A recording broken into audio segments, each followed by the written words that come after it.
terceiro ano! Como é que vocês estão? Estão bem? Meu nome é Stephanie, sou professora de História e hoje a gente vai se aventurar pela história juntos. Então vem comigo! Bom, antes da gente começar falando do nosso assunto, que vai ser bem legal, prometo pra vocês, é bem importante vocês lembrarem que tudo aquilo que a gente for falar tá lá no livro didático de história de vocês, no primeiro volume, nesse daqui.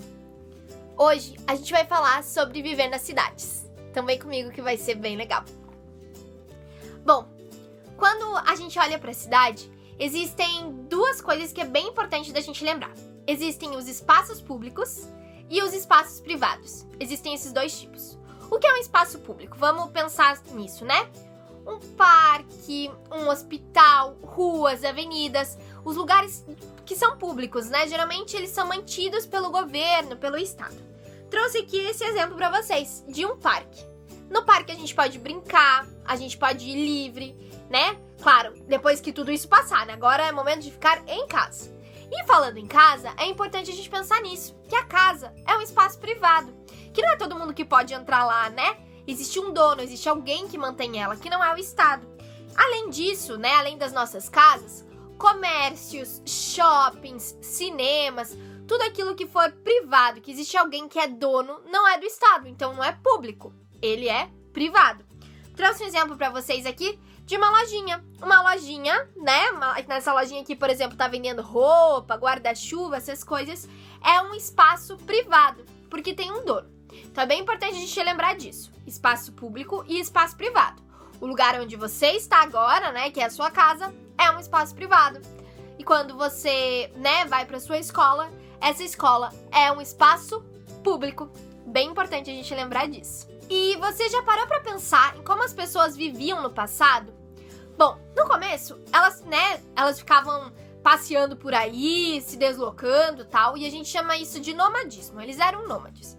E aí, eles começaram a morar em cavernas. Por isso, muitas das cavernas têm aquilo que a gente chama de pinturas rupestres, que são aquelas pinturas, né, tão famosas, feitas pelos primeiros homens, pelas primeiras pessoas que habitaram o nosso mundo.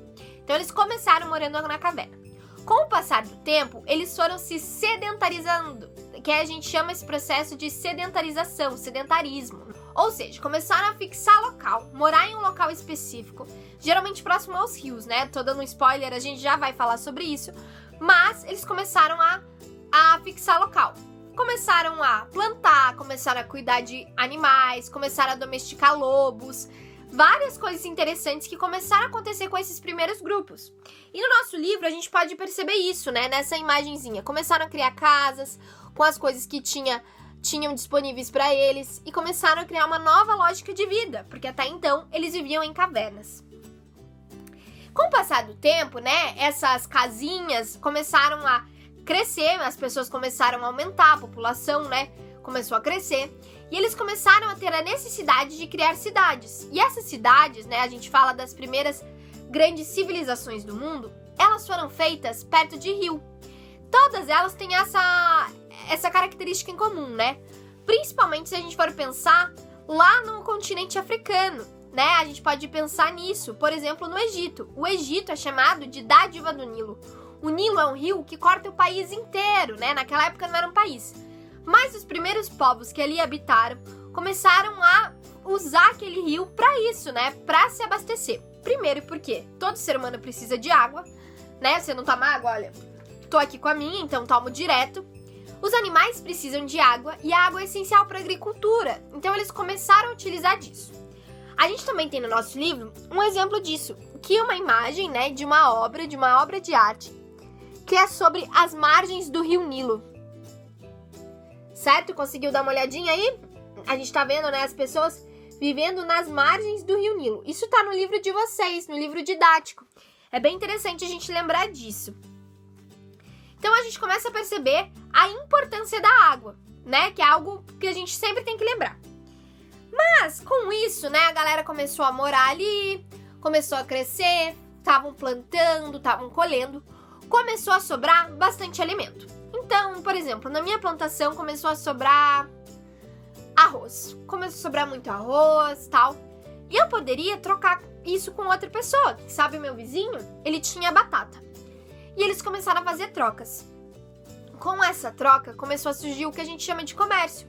Por exemplo, hoje em dia, né, muitas vezes a gente vai aonde? Vai no mercado, vai numa loja comprar comida. Mas não, o comércio surgiu com isso, com a troca de alimentos. A gente consegue dar uma olhadinha aqui, nesse mercado, né, representado nessa obra de arte, o mercado de outros tempos, né? Então a gente percebe que era tudo vendido nas ruas. Aqui, né, na imagem a gente consegue ver o homem com aquilo que parece um pato, né, os cestos de alimento, as pessoas debruçadas escolhendo.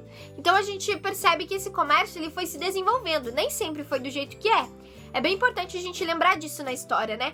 As coisas nem sempre são do mesmo jeito. É muito legal a gente olhar para nossa realidade de hoje, pensar que a gente tem um mercado, que a gente tem lojas, que a gente tem diferentes tipos de coisas, mas que elas foram se desenvolvendo, elas não estavam lá, né, desde sempre. Elas foram desenvolvendo junto com o desenvolvimento da humanidade. Mas já que a gente estava falando sobre água, né, e a gente parou para pensar, bom, as primeiras cidades, né, elas surgiram perto dos rios. A gente viu o exemplo do Nilo, a gente viu, né, a questão do Egito, dessa sociedade egípcia que surgiu ali. E aí, aposto que você deve ter pensado, bom, mas tem lugares que não tinha água. Como é que essa água chegava? Então, vou explicar para você. Antigamente, existiam pessoas responsáveis por buscar água nos rios, nas fontes e nos chafariz. O chafariz, né, primeiramente, quando ele foi feito, ele não foi feito com o intuito de decorar. Hoje em dia, às vezes, a gente olha, existe uma fonte e tal. Tá ali decorando, né, a nossa cidade, algum local. Mas ele foi feito no intuito das pessoas conseguirem buscar água com mais facilidade. Então, eles conseguiram, né, através do tempo, através da nossa história, começar a canalizar a água. De certa forma, indo para esse chafariz, então tinham pessoas responsáveis por ir lá buscar. Aqui a gente tem um exemplo, né, de um escravizado que tinha esse objetivo, essa função. Lá na cidade do Rio de Janeiro, tá vendo? Tá segurando aqui um balde, né, como se fosse um balde, um vaso, e a gente consegue ver vários escravizados indo ali buscando água, né, levando para algum outro lugar. Era uma cena comum da sociedade, não só da sociedade carioca, mas da sociedade brasileira e de tantos outros lugares no mundo. Mas atualmente, como que é aí na sua casa? Geralmente, nas nossas casas, a água já chega pelo cano, né? Então a gente abre a nossa torneira e a água tá ali, magicamente. E às vezes a gente nem pensa nisso, né? Como que isso acontece? Como é esse processo? Mas a gente tem que pensar nisso, né? Principalmente agora que a gente tá lavando bastante as mãos, que esse processo demorou pra acontecer. E que, infelizmente, ainda tem muitos lugares que não tem isso, que não tem água canalizada, né? Que é o que a gente chama de saneamento básico, que é ter essa qualidade de vida, que é um direito humano. Ter isso na sua casa, ter isso na sua vida. Então, principalmente nesses tempos que a gente tá vivendo agora, né, que é essa questão de lavar sempre as nossas mãos, de cuidar com a nossa higiene, é bem importante a gente lembrar isso. Que pode ser que a gente tenha na nossa casa, assim, o nosso saneamento básico, da gente abrir a nossa torneirinha, ter a chance de lavar a mão, mas que, infelizmente, muitas crianças não têm essa chance. Não têm acesso à água tratada, não têm acesso ao saneamento básico, e isso não é uma realidade fora do nosso país. Isso acontece dentro do nosso país e muitas vezes dentro da nossa cidade, né? Então é bem importante a gente lembrar disso sempre. E outra coisa muito importante que o nosso livro traz pra gente e nos relembra sobre as cidades e sobre tudo isso que a gente vive nas nossas cidades, é que nelas a gente consegue encontrar história. Você já parou pra pensar nos nomes dos lugares da sua cidade? Por exemplo, o nome da minha rua é o nome de um professor, né? Como que eu sei isso? Porque diz o nome da minha rua, professor fulano de fulano, né? E aí um dia eu fui pesquisar o porquê significava isso. Falei, bom, vou pesquisar. E eu descobri que ele era um professor muito conhecido na cidade e tudo mais. Então deram, né, o nome da rua que eu moro, o nome desse professor. Isso acontece em várias coisas da nossa cidade. Por exemplo, às vezes tem um hospital que tem o nome de alguém conhecido. Às vezes tem ruas, né, com nomes de presidentes, de pessoas famosas, figuras públicas, né, que retratam a cidade de alguma forma. Ou a cidade, ou algum momento histórico, algum momento político importante. Então é sempre legal a gente pensar nisso, que a cidade nos traz sinais da sua história. Que a gente às vezes está passeando ali, ó, né, na nossa cidade quando é permitido, agora no momento a gente tem que ficar nas nossas casas. E a gente consegue ter essa realidade de entender um pouquinho da história dela. Público, o teu desafio vai ser o seguinte: pesquisar aí na sua cidade algo. Pode ser o nome da sua escola, pode ser o nome de uma rua, pode ser nome de hospital, tá valendo. Várias coisas que tem na sua cidade, né? Às vezes nome de uma praça, nome de uma escultura, enfim. pesquisar o porquê que tem esse nome, né? É sempre importante a gente pensar. Assim como um dia eu tive curiosidade de pensar no porquê que o nome da minha rua era esse, o teu desafio vai ser esse. Pesquisar aí na sua cidade algum espaço público, já disse, valendo escola, valendo hospital e tantas outras coisas, a rua também, e pesquisar qual é a história disso. Tenho certeza que você vai se surpreender com essa história e vai lembrar que a história está no nosso dia a dia. Até a próxima, pessoal. Tchau, tchau!